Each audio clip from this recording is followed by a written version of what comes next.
50 ஆண்டுகால நண்பர். அவருடைய திறமை பற்றி, அவருடைய சாதனை பற்றி எல்லாருக்குமே தெரியும்.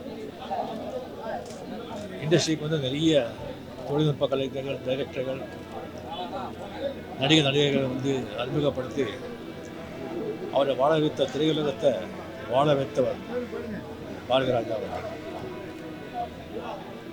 அது மட்டும் இல்லை, டைரக்டர்ஸ்க்காகட்டும், ப்ரொடியூசர்ஸ்க்காகட்டும், சினிமா இண்டஸ்ட்ரியில் யாருக்கு ஒரு ப்ராப்ளம் வந்தால் கூட முதல்ல வந்து குரல் கொடுத்து அவருக்காக போராடியவர் பாரதிராஜா அவர்கள். இன்னும் எத்தனை ஆண்டுகள் ஆனால் கூட அவருடைய படைப்புகள் மறக்க மாட்டாங்க. அவர் பேர் என்றென்றுக்கும் தமிழ் மக்கள் இதயத்தில் என்றென்றுக்கும் இருக்கும். தனிப்பட்ட முறையில் அவர் ஒரு குழந்தை மாதிரி உள்ளே என்ன இருக்கோ அதை வந்து ஓப்பனாக சொல்லிடுவார். பிடிச்சது, இல்லைன்னா இல்லை. என்னை பற்றி ஒரு நிறைய விமர்சனம் வச்சுருக்காரு. நான் இன்னும் எனக்கு பிடிக்கும், ஆனால் அவன் நடிப்பு எனக்கு பிடிக்காது அப்படின்னு சொல்லுவார். அவர்கிட்ட இருந்தாலே வந்து அவ்வளோ ஒரு சந்தோஷமாக இருக்கும், அவ்வளோ ஒரு மகிழ்ச்சியாக இருக்கும். அவ்வளோ வந்து ஓப்பனாக அவ்வளோ நல்லா பேசுகிறவங்க யாருமே எடுக்கவே மாட்டாங்க. அதனால தான் மறைஞ்ச புரட்சித்தலைவர் எம்ஜிஆர் அவர்கள், டாக்டர் கலைஞர் அவர்கள், நடிகர் திரு சிவாஜி சார் அவர்கள் எல்லாருக்குமே அவர் வந்து அவ்வளோ ஒரு நட்பு, அவ்வளோ அன்போடு இருந்தவர். யார் வீட்லேயும் வந்து அவர் வீட்டிலே வந்து அவர் பெட்ரூம்க்கே வந்து எந்த நேரத்திலும் போக வேண்டியவர். அந்த அளவுக்கு ஒரு உரிமை, அன்பு, நட்பு கொண்டாடு. அவருடைய மறைவு வந்து திடீர்னு இல்லை, இந்த நாளாக இருந்தது. எனக்கு வந்து அவர் உங்களோட இருக்கும்போதே வந்து இதை பார்க்கணும்னு சொன்னால் இல்லை, இதை கொஞ்சம் சரியாயிடுவார், குணமாயிடுவார், அப்போ வாங்க, அப்போ சொல்லிகிட்டே இருந்தாங்க. அது வந்து அவர் உங்களோட இருக்கும்போது லாஸ்ட் டயத்தில் வந்து அவர் பார்க்காமலே போயிடுச்சு. என்றென்றும் என்னுடைய நிறைவில் என் கூடவே எல்லாரும் எப்போது இருப்பார். இன்னும் ஒரு ஆத்ம சாந்தி அடையட்டும். குடும்பத்தாருக்கு என்னுடைய ஆழ்ந்த அனுதாபம். ஒரு சரித்திரம், சினிமாவில் ஒரு சரித்திரம் இன்னைக்கு நம்மளை விட்டு பிரிஞ்சு போயிருக்கு. அது சாதாரண சரித்திரம் இல்லை. எத்தனையோ ஆண்டுகளுக்கு பிறகு ஒரு நண்பர்களாக ஆரம்பித்த பயணம் ஒவ்வொரு நண்பனாக நான் இழந்துட்டு வரேன். அதையெல்லாம் நினைக்கும் போது கஷ்டமாக இருக்குது. அவருடைய படைப்புகள் அப்படின்னு சொல்லும்போது அதை யாருமே வந்து திரைப்படங்களா, சினிமாவா நான் பார்க்கறது இல்லை. ஒவ்வொரு படைப்புகளும் அது ஒரு கதை சொல்லும். இன்னும் சொல்லப்போனால் அவர் ஒரு புது வேதம்னு சொன்னார். வேதம் புதுதுன்னு எடுத்தார். அவரே ஒரு புதிய வேதம் சினிமாவில். அப்படி வாழ்ந்துட்டு இப்போவும் சினிமா இருக்கிற வரைக்கும் அந்த சினிமா ஆரம்பித்து ஒவ்வொரு படங்களும் ஆரம்பிக்கும் போது அந்த கைகள் மேலே வந்து அந்த வாய்ஸ் வரும் பாருங்க, தமிழ் மக்கள், அந்த மறக்க முடியாது யாராலையும். அதுலேயும் வந்து வேதம் புதிதெல்லாம் வந்து உண்மையிலேயே வந்து ஒரு புது வேதம். இன்றைய தலைமுறைகள்லாம் வந்து படிக்க வேண்டிய பாடப்புத்தகம் தான் நினைப்பேன். அவருடைய சில படங்கள், அவருடைய இழப்பு வந்து அவருடைய இழப்பு எப்படி சினிமாவில் ஈடுகட்டுறதுன்னு சொல்ல முடியாது. கஷ்டமா இருக்கு, நினைக்கும் போது கஷ்டமா இருக்கு. அவர் ஆத்ம சாந்தி அடையணும். என் இனிய தமிழ் மக்களே, இனிமே அந்த கம்பீர குரலை எப்படி நம்ம கேட்போம்? இப்படி ஒரு நாளைக்கு நடக்கும், நமக்கு எல்லாருக்கும் தெரியும். அழுதே தீர்வோம் தெரியும். ஆனால் தீர்ந்தாலும் அது எப்படி தீரும்? அந்த மாதிரியான ஒரு அழுகை.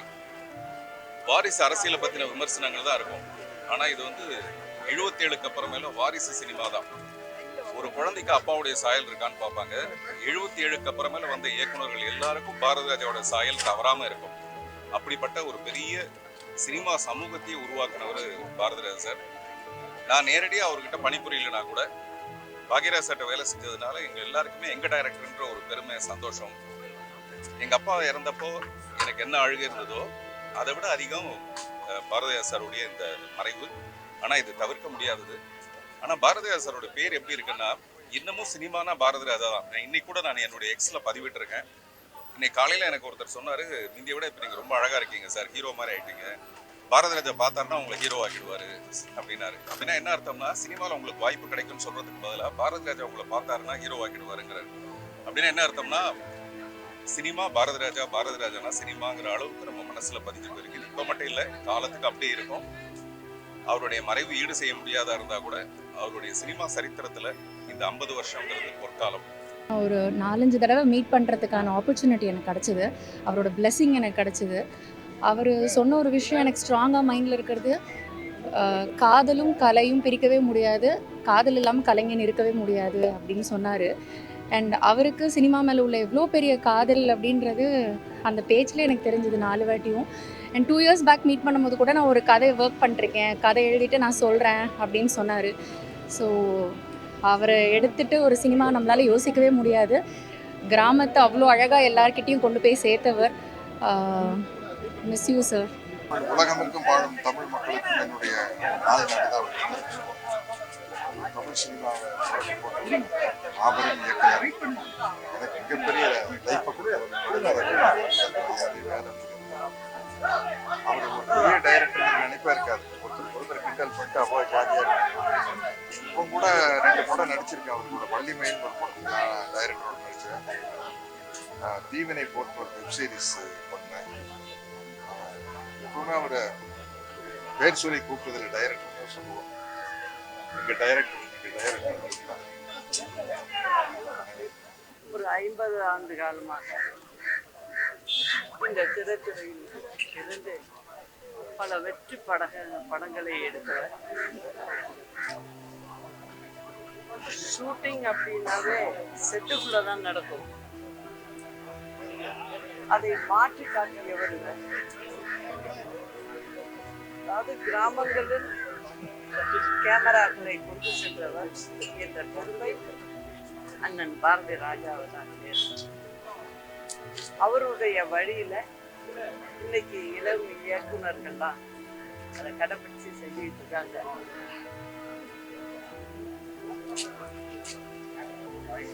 எங்களுக்கு குடும்பத்துல ஒருத்தர் மாதிரி அவருடைய இழப்பு ஒரு மாபெரும். அவரை பிரிந்து வாழும் அவருடைய குடும்பத்தினர், அவருடைய ரசிகர்களுக்கும் மற்றும் திரைத்துறையினருக்கு என் ஆழ்ந்த இரங்கலை தெரிவித்துக் கொள்கிறேன். அன்னாரது உயிர் நம்மை விட்டு பிரிந்தார். அவருடைய நினைவு என்றும் எல்லோர் மனதிலையும் அவருடைய ஆத்மா சாந்தி அடைய எல்லாம் வந்த இறைவன் வேண்டும். இமயம் சரிந்து விட்டது. இயக்குனர் இமயம்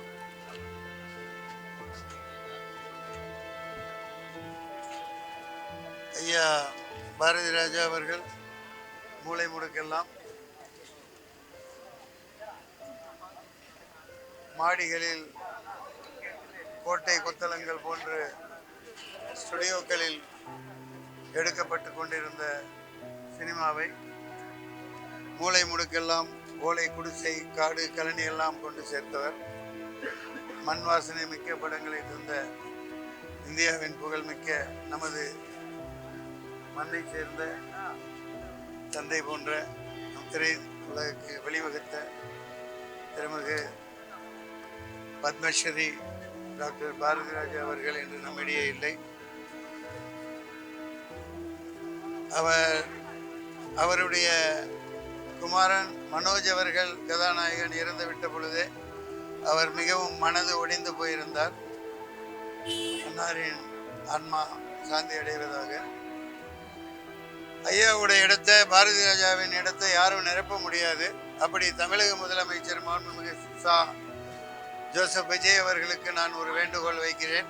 இதன் மூலம் பாரதி ராஜாவின் வழியில் எளிமையாக மண் வாசனை மிக்க படம் எடுக்கும் இளைஞர்களை ஊக்குவித்து புதிய இயக்குனர்கள் இந்த வழியில் எடுப்பவர்களுக்கு வருடத்திற்கு 10 படமோ 6 படமோ அரசு முழு உதவியும் செய்து இவர் வழியில் தமிழ்நாட்டின், தமிழ் வளத்தின், நம் இனத்தின் மண் வாசனை போன்ற ஒரு அற்புதமான படைப்புகளை தயாரிக்க அன்னார் பாரதி ராஜா அவர்களின் பெயரில் தமிழ்நாடு அரசு முழு உதவி, ஒரு கோடி என்றால் 1 கோடி, 2 என்றால் 2, அந்த மாதிரி ஒரு பண உதவி முழுமையாக செய்து புதியவர்களை இவர் விருதை அறிவித்து ஆரம்பிக்குமாறு நான் தாழ்மையுடன் கேட்டுக்கொள்கிறேன் தமிழக அரசை. நன்றியோடு வணக்கம். என்ன வருத்தத்தில் வந்திருக்கோம் தெரியல அவங்களுக்கு. எங்களை வளர்த்து ஆளாக்குன ஆள் பாரதி ராஜா. அவர் மட்டும் சென்னைக்கு வரலன்னா நாங்கள் வந்திருக்க மாட்டோம். இளையராஜாவும் சரி, நாங்களும் சரி, அவருக்கு வேலைக்கு வந்ததுனால அவர் சம்பளத்தை பகிர்ந்து தான் நாங்கள்லாம் சாப்பிட்டு வாழ்ந்தோம். எங்களுக்கு சாப்பாடு போட்டு வளர்த்து எங்களை ஆளாக்குனவர் ஒரு பெரிய ஆள். அப்படிப்பட்டவர் இல்லைன்னு நினைக்கும் போது எவ்வளோ வருத்தம் இருக்கும். பேச முடியுமான்றதை நினச்சி பாருங்கள். பேச முடியுமா? அதை வச்சு பேச முடியுமா? அவரை பற்றி முடியாது. என்னென்ன பண்ணிருக்காருன்னு உங்களுக்கே தெரியும், பத்திரிகையில் கொடுத்துருக்கோம். அப்படிப்பட்ட ஆள் இல்லை, இனிமேல் இல்லை. அவர் படைப்பு இருக்கும், அதை பார்த்து சந்தோஷப்படுங்க. வேறு நான் என்ன சொல்கிறது?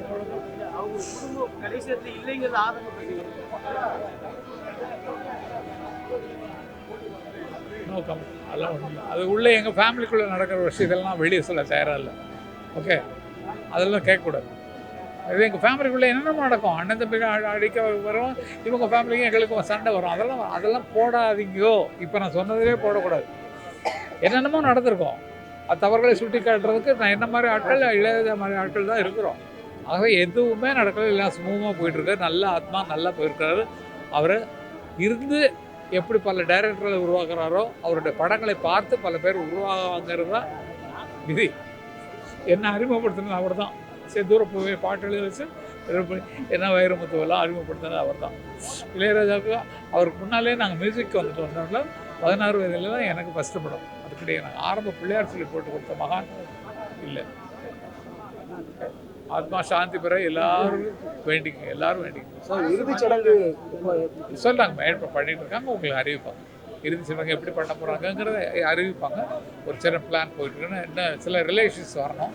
வந்தவுடனே கலந்து பேசி அதை முடிவு பண்ண சொல்லுவாங்க. பாரதி ராஜா சாருடைய 16 வயதினிலே, கிழக்கே போம் ரயில், புதிய வார்ப்புகள், மண் வாசனை, முதல் மரியாதை, இதெல்லாம் கதையாகட்டும், திரைக்கதையாகட்டும், வசனமாகட்டும், பாடல்களாகட்டும், இசையாகட்டும், ஒளிப்பதிவாகட்டும், டைரக்ஷன் ஆகட்டும், எல்லாமே ரொம்ப சாலிடாக, ஆர்கானிக்காக, யூனிக்காக இருந்துச்சு.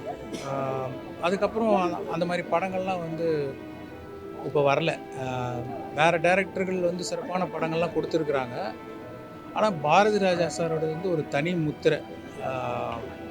முதல் மரியாதையெல்லாம் என்னை பொறுத்த வரைக்கும் உலக சினிமான்னு சொல்லுவேன். நிறைய படங்கள் வரும், அந்தந்த காலகட்டத்தில் வெற்றி அடையும், ரசிப்போம், மறந்துடுவோம். ஆனால் பாரதி ராஜா சார் வந்து காலந்தாண்டி நிற்கிற படங்கள். Is for ever. அவருடைய குடும்பத்தாருக்கு என்னோட ஆழ்ந்த அனுதாபம். இமையும் சரிந்ததுன்னு சொல்கிறத விட இமயம் வழியே சரிந்ததுன்னு சொல்லணும். தமிழ் திரைப்படத்தில் மிகப்பெரிய ஒரு திருப்பத்தை ஏற்படுத்தி, டைரக்டர்னால் இவரை தான் ஃபாலோ பண்ணுங்கிற மாதிரிலாம் எல்லாரும் நினைக்கிற நேரம். நான் 4 சீன் நடிக்கலாம்னு வந்தேன் தமிழ்நாட்டுக்கு. டைரக்டர் ராமநாதன் சார்கிட்ட நான் ஒரு 40 வேலை செஞ்சாலும் ஒரு 4 படம் நடித்தாச்சு. எனக்கு ஒரு டைரக்டர் ஆகணுன்றது ஆசை. அந்த டைரக்டர் யாருன்னு கேட்டால் குருநகரம் மனாசி மாணவிய குருவா பாரதி சார். மண்ணு கத்த பொண்ணு படம் முதல் படம் டைரக்ஷன். அதில் என் நண்பர் பாண்டியன் ஹீரோ. அந்த படம் ரிலீஸ் ஆக முன்னால் மேனத்தட்டில் ப்ரொடியூசர் போடுறோம். பாண்டியன் சொன்னார், சார் நம்ம படம் பார்க்க டைரக்டர் வர்றாரு பாரதி சார். எனக்கு அவ்வளோ சந்தோஷம். ஏன்னா எல்லையுமே தேனாம்பட்டில் நான் சினிமாவுக்கு ஒரு காரணமாக நான் என் தெய்வம் காரைக்குடி நாராயணன் இருக்கார். அவர் ஆஃபீஸ் கீழே டைரக்டர் பாரதிசார் ஆஃபீஸ் மேலே. அப்போ வந்து பழக்கம் பாரதிசார்ட்ட நான் சான்ஸே கேட்டுக்கேன், கண்டிஷன் வாய்ப்பு கொடுங்க அப்படின்னு. மண்ணுக்கத்தை பொண்ணு மேனாத்தட்டில் பிரிவுக்கு பாண்டியை சொல்கிறாரு, டைரக்டர் வர்றாரு, சந்தோஷப்பட்டேன். ஆகா, நான் வந்து 37 படங்கள் டைரக்டர் ராமநாசர் ஒப்பனாலும் அவர் அனிமேஷன் படம் பண்ணுறவர். என்னுடைய போக்கு வந்து டைரக்டர் பாராசார் மாதிரி வரணும். ஏன்னா அவருடைய படங்கள் மதுரையில் விழிப்பிரியால் பாரதிராஜா படம் 16 பார்த்தேன், தேவி கலவில் கிழக்கப்பரில் பார்த்தேன், அம்மிக்கரையில் சிவபுரத்தில் பார்த்தேன். அப்போ காரவாசன் ஆஃபீஸ்க்கு நல்லா பாஸ் கொடுத்தாங்க. தேவி பாலாவில் புதியவர்கள் பார்த்தேன். மண்ணுக்கத்தை பொண்ணு பார்க்க படம் அவர் பார்க்க வர்றாருன்னு சொல்லும்போது ரொம்ப சந்தோஷப்பட்டேன். ஆனால் பாண்டிய சார் வேலையாக டைரக்டர் வரலைன்ட்டார். அப்போ ரொம்ப சங்கடமாக இருந்துச்சு. ஆனால் முதல் டைரக்ஷன் பண்ணிருக்கேன். டைரக்டர் பாரதி சார் நம்ம குருவான்னு நினச்சி அவர் மாதிரி வரணும்னு ஆசைப்பட்டேன். அப்புறம் இன்ட்ரோலுக்கு அப்புறம் செகண்ட் ஹாஃபில் வர்றோம்னு சொல்லி ஃபோன் வருது. செகண்ட் ஹாஃப் மட்டும்தான் பார்த்தார். மண்ணுக்கத்தை பொண்ணு எப்படி முதல் படம் டைரக்ஷனை செகண்ட் ஹாஃப் மட்டும்தான் டைரக்ட் பார்த்தார். பார்த்துட்டு வெளியே வந்தாலும் பாண்டியன் கை கொடுத்தார். நல்லா இருக்கு பாண்டியன். யார் டைரக்டர்? சார் நான் தான் டைரக்டர் ராமராஜன். யார்கிட்ட ஒர்க் பண்ணுன்னு கேட்டார்.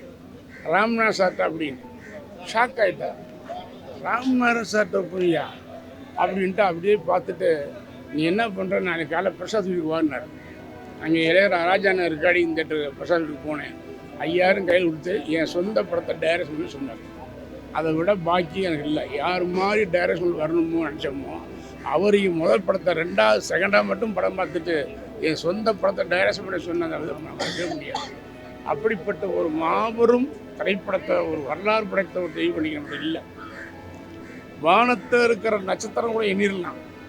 ஆனால் அவர் அறிமுகப்படுத்த நட்சத்திரங்கள், அது நடிகரோ டெபினிஷன் எண்ணவே முடியாது. சினிமா பொறுத்த வரைக்கும் புரட்சித் தலைவர் எம்ஜிஆர், நடிகர் தலைவர் சுரேஷ் சார் சொல்கிற மாதிரி இயக்குனர் சிகரம் ஏற்கனவே இல்லை நம்மகிட்ட. இன்னைக்கு இயக்குனர் இவங்க 2 பேருடைய பேரும் ஆண்டாண்டு காலத்தும் தமிழ்நாட்டில் நிலைச்சி நிற்கும். டைரக்டர் சாருக்கு வந்து அவர் பையன் மனோஜ் மேலே ரொம்ப பிரியம். மனோஜ்னா உயிர். அதான் மனோஜ் கிரியேஷன்ஸ் பேர் வச்சு புதிய ஒரு படம் பண்ணார். மனோஜ் மகன் இறந்ததுலேருந்தே அவருக்கு மனசில் ஒரு இதாக இருந்திருக்கு. மகனே இல்லை நமக்கு எதுக்குன்னு அவர் டல்லாகி நீங்கள் நம்ம பிரிஞ்சு போயிட்டார். அவர் உடலும் உயிர்மனும் இல்லைன்னு சொல்லலாம். அவருடைய புகழும் அவர் படுத்த படைப்புகளும் அவருடைய திரைப்படங்களும் இன்னைக்கு என்னெல்லவா காட்சி. அதை டைரக்டரும் அண்ணன் பார்த்து படங்களை எங்கேயும் இன்றைக்கும் காலங்காலத்துக்கு ஓடுற மாதிரி இருக்குது. அதனால் அதெல்லாம் மிகப்பெரிய இழப்பு. நாசம் பேச முடியல. ரொம்ப அற்புதமான டைரக்டர். அவர் இழந்து வாடும் அவர் குடும்பத்தாருக்கு இரங்கலை தெரிவிக்கப்படுகின்றேன். டைரக்டருடைய ஆன்மா சாஞ்சலி எல்லாம் உள்ள இறைவனை வேண்டுகிறேன். தமிழ் திரையுறையில் ஒரு தனி பாதை வகுத்து சாதனை மன்னனாக திகழ்ந்த இயக்குனர் இமயம் பாரதி ராஜா அவர்களுடைய மறைவு நமக்கெல்லாம் மிகுந்த வேதனையை தந்துள்ளது. யாருமே எட்டி பிடிக்க முடியாத சாதனையை செய்து காட்டிய அவர் 1977 16 வயதினிலே தொடங்கி அடுத்து கிழக்கே போகும் ரயிலை எடுத்து கிராமிய படங்கள் தான் எடுப்பார் என்ற நிலையை மாற்றி ஒரு திரில் மிகுந்த சிகப்பு ரோஜாவை தந்து முதல் மரியாதை வரை பல படங்களை, வெற்றி படங்களை தந்து பல மொழிகளில் இயக்குனராக படங்களை எடுத்து இந்தியாவில் இருக்கிற அதிகபட்ச அனைத்து திரைத்துறை விருதுகளையும் பெற்ற இயக்குனர் இமயம் அவர்களுடைய மறைவு நம்மை மீளா துயரை ஆழ்த்தி இருக்கிறது. அவருடைய திரையுலக வாழ்க்கை திரையுலகில் ஈடுபடக்கூடிய ஒவ்வொருவருக்கும் ஒரு வழிகாட்டியாகவும் படிப்பினையாகவும் இருக்கும் என்பதில் எந்த கருத்து வேறுபாடும் இருக்க முடியாது. அவருடைய 16 வயதினிலே படத்திலே தோன்றிய பிறகுதான் ரஜினி அவர்களுக்கு அந்த பரட்டை என்ற ஒரு கேரக்டர் அவருக்கு மிகப்பெரிய புகழை பெற்று தந்தது. அதே போன்று கமலஹாசன் அவர்களுக்கும் இருவருக்குமே அந்த படம் மிக வெற்றி படமாக அமைந்து இன்றைக்கு வரை அவருடைய திரையுலக வாழ்க்கையில் அடித்தளம் அமைத்தது அந்த 16 வயதிலே படம்தான். அப்படிப்பட்ட இயக்குனர் அவர்கள் திரையில் மட்டுமல்ல தமிழக மக்களின் உரிமைகளுக்காக குரல் கொடுக்க தயங்காதவர். தமிழர்களுடைய உரிமைக்காக, தமிழ்நாட்டின் உரிமைக்காக பல்வேறு கருத்துக்களை துணிச்சலாக பேசியவர், அதற்கான போராட்டங்களில் ஈடுபட்டவர் இயக்குனர் அவர்கள். அவருடைய மறைவு ஈடு செய்ய முடியாதது. அவருடைய ஆத்மா சாந்தி அடைய இறைவனை பிரார்த்திக்கிறோம். இயக்குனர் இமயம் பாரதி ராஜா அவர்களுடைய மறைவு தமிழக மக்கள் அனைவருக்குமான ஒரு மாபெரும் இழப்பு. ஒரு இயக்குனருக்காக 5 நாட்கள் அவருடைய படைப்புகளை பற்றி திண்டுக்கல்லில் தமிழ்நாடு முற்போக்கு எழுத்தாளர் சங்கத்தின் சார்பாக அவருடைய படைப்புகளை பற்றி ஆய்வு கருத்தரங்கம் 5 நாட்கள் நடைபெற்று பாரதி ராஜாவின் மண்ணும் மக்களும் அப்படின்னு ஒரு நூல் வெளியிடுகிற அளவிற்கு திரைத்துறையில் ஆழ்ந்த முத்திரை பதித்தவர். திரைப்பட இயக்குநர்களுக்கு ஒரு நட்சத்திர அந்தஸ்து பாரதி ராஜாவுடைய வருகைக்கு பிறகுதான் கிடைக்கும். நாங்கள் பேசுகின்ற பட்டிமன்றங்களில் பழைய பாடலா புதிய பாடலா என்ற தலைப்பில் நாங்கள் டெட்லைனாக வச்சிருக்கிறது பாரதி ராஜாவுக்கு முன், பாரதி ராஜாவுக்கு பின். அன்றைய திரைப்படங்களா இன்றைய திரைப்படங்களான்னு தலைப்பு வச்சா பாரதி ராஜாவை மையமாக வைத்து அன்றைய திரைப்படங்கள், அதுக்கு பாரதி ராஜாவுக்கு பிறகு இன்றைய திரைப்படங்கள், அப்படி தான் நாங்கள் பேசுவோம். ஒரு இயக்குனரின் குரலுக்கு மக்கள் கைதட்டியது பாரதி ராஜாவின் குரலுக்கு தான். என் இனிய தமிழ் மக்களே என்று அந்த திரைப்பட கொட்டகையில் அவருடைய குரல் ஒலித்த போது தமிழகமே கைதட்டியது. இப்படி நடிப்புக்கு, திரைத்துறைக்கு ஒரு பல்கலைக்கழகமாக விளங்கிய பாரதி ராஜாவுக்கு இந்திய அரசினுடைய தாதா சாஹிப் பால்கே விருது வழங்கப்பட வேண்டும். ஒவ்வொரு ஆண்டும் சிறந்த இயக்குநர்களுக்கான ஒரு தமிழக அரசு விருது பாரதி ராஜாவின் பெயரில் வழங்கப்பட வேண்டும் என்பது தமிழக அரசுக்கு என்னுடைய பணிவான கோரிக்கை. பாரதி ராஜாவை இழந்து வாடும் அவருடைய குடும்பத்தினருக்கும் திரைத்துறையினருக்கும் அவருடைய ஆழ்ந்த இரங்கலையும், அவருடைய புகழ், அவருடைய படைப்புகள் இருக்கும் வரை நிலைத்திருக்கும் என்று சொல்லி அவருடைய குடும்பத்தினருக்கு என்னுடைய ஆழ்ந்த இரங்கலை தெரிவித்தேன். பாரதி ராஜா அவர்கள் இறந்தார், மறைந்தார் என்ற செய்தி கேட்டு மிகவும் அதிர்ச்சியாகவும் வேதனையாகவும் இருக்கிறது. இயக்குனர் ஸ்ரீதர் அவர்கள், பாலச்சந்தர் அவர்களது பிறகு பாரதி ராஜா என்னும் இன்னொரு சரித்திரம் சரிந்தது. அப்படித்தான் எங்கள் திரையுலகத்துக்கு ஏற்பட்டிருக்கும் மிகப்பெரிய இழப்பு. அவர் அறிமுகப்படுத்தாத நடிகர்கள் இல்லை, இயக்குநர்கள் இல்லை. எனக்கும் பாரதிக்கும் அவருடைய சொந்த பேனரில் மனோஜ் கிரியேஷன்ஸில் படம் இயக்க வாய்ப்பு கொடுத்த இயக்குனர், அவரின் மனதில் நானும் இடம் பிடித்தேன் என்பதை நினைக்கும் பொழுது ஒரு வகையில் அது பெருமையாக இருக்கிறது. ஆனால் அனைத்து திரையுலகுக்கும், தமிழ், தெலுங்கு, மலையாளம், கன்னடம் என்று ஹிந்தி என்று அனைத்து திரையுலகத்துக்கும் ஒரு மிகப்பெரிய இழப்பு பாரதி ராஜா அவர்களின் இழப்பு. அவர் செய்த முதல் மரியாதை, அவர் செய்த கிழக்கு சீமையிலே இது எங்களை விட்டு மறையாது, என்றும் மறையாது. அதுபோல எப்படி நடிகர் திலகத்தை பார்த்து எல்லோரும் நடிக்க வருகிறார்களோ, அதே போல இயக்குனர் பாரதி ராஜா அவர்களை பார்த்து எத்தனையோ இயக்குனர்கள் இயக்கத்துக்காக இங்கு வந்திருக்கிறார்கள். எல்லோருக்கும் ஒரு மானசீக குருவாக பாரதி ராஜா திகழ்ந்தார். அன்னாரின் ஆத்மா சாந்தி அடைய நான் இறைவனை வேண்டிக் கொள்கிறேன். அவர்களுடைய குடும்பத்துக்கும் அமைதி வழங்க நான் இறைவனை வேண்டிக் கொள்கிறேன். Bharathi Raja sir, Balachander sir, 2 pillars of Tamil cinema. இன்னைக்கு பாரதி ராஜா சார் போனது really a very sad day. அவரோட சினிமாவில் தான் நான் குரு ஆனேன். அவரோட சினிமாவை நான் பார்த்து ரசிச்சிருக்கேன். ஒவ்வொரு சினிமாவும் நான் நிறைய லேர்ன் பண்ணியிருக்கேன். நான் அவர் பல தடவை மீட் பண்ணி அந்த சினிமாவை விமர்சனம் பண்ணி அவர்கிட்ட பிளெஸ்ஸிங்ஸ் பல தடவை வாங்கியிருக்கேன். எனக்கு சத்யா படத்தை பார்த்து அவர் பிளெஸ் பண்ணது மறக்கவே முடியாது.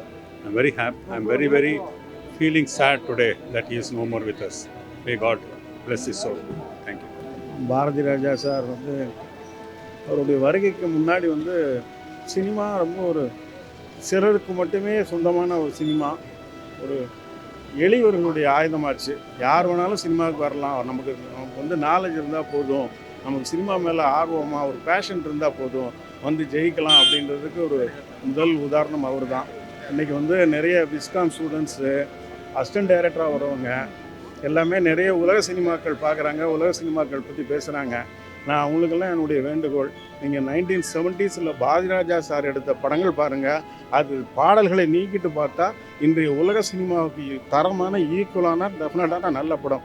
ஒரு 16 வயதிலே ஆகட்டும், ஒரு முதல் மரியாதை ஆகட்டும், ஒரு புதிய வார்ப்புகள் ஆகட்டும், அதெல்லாம் நிச்சயமாக ஒரு கிளாசிக்கல் சினிமா தான். அந்த மாதிரியான ஒரு அற்புதமான படைப்புகளை கொடுத்த எங்களுக்கெல்லாம் இயக்குநர்கள் எல்லாருக்குமே ஒரு வழிகாட்டி. நான்லாம் சினிமாவுக்கு வந்தேன் அப்படின்னா பாரதிராஜா சார் படங்கள் பார்த்து தான். இன்றைக்கி இருக்கிற கிட்டத்தட்ட ஒரு 90s வந்த டைரக்டர்கள் எல்லாருமே பாரதிராஜா சாருடைய பாதிப்பு, அவருடைய ரசிகர்களாக இருந்து சினிமாவுக்கு வந்தவர்கள் தான். அவருடைய இழப்பு எங்களுக்கு இயக்குநர்களான எங்களுக்கும் தமிழ் சினிமா ரசிகர்களுக்கும் ஒரு மிகப்பெரிய ஒரு இழப்பு. இயக்குனர் இமயம் பாரதிராஜா சார் அவர்களுக்கு ஆழ்ந்த இரங்கலை தெரிவித்துக் கொள்கிறேன். அவங்க குடும்பத்தாரர்களுக்கு எப்படி ஆறுதல் சொல்கிறேன்னு தெரியல. ஆனால் இப்போ எல்லாரும் சொல்கிற மாதிரி அவர் இருந்தாலும் மறைந்தாலும் இவர் போல யார் என்று ஊர் சொல்ல வேண்டும் சொல்லி புரட்சி தலைவருக்காக பாடுறது. அதுபோல் என்றைக்குமே இவருடைய படங்களும் எல்லாமே எப்பயும் மக்கள் மனசில் நிற்கும். அவர் இயக்கத்தில் நானும் நடிச்சிருக்கேன், அவர் கூட ஒர்க் பண்ணியிருக்கேங்கிறப்ப அந்த நினைவுகள் என்னால் மறக்கவே முடியாது. கருத்தம்மா படத்தில் நடித்தேன், அதுக்கப்புறம் அவங்க கூட எடிட்டிங் அசிஸ்டண்ட்டாகவும் ஒர்க் பண்ணியிருக்கேன். நிறைய ரொம்ப பாசமான ஒரு இயக்குனர். அது மட்டும் இல்லை, எங்கள் ஊர் இயக்குனர். இன்னைக்கு காலையில் அந்த செய்தி கேட்டோன்னு உண்மையிலேயே ரொம்ப வருத்தமாக இருந்தது. அவர் ஆத்மா சாந்தி அடைய எல்லாம் உள்ள இறைவனை வேண்டிக்கிறேன். நன்றி.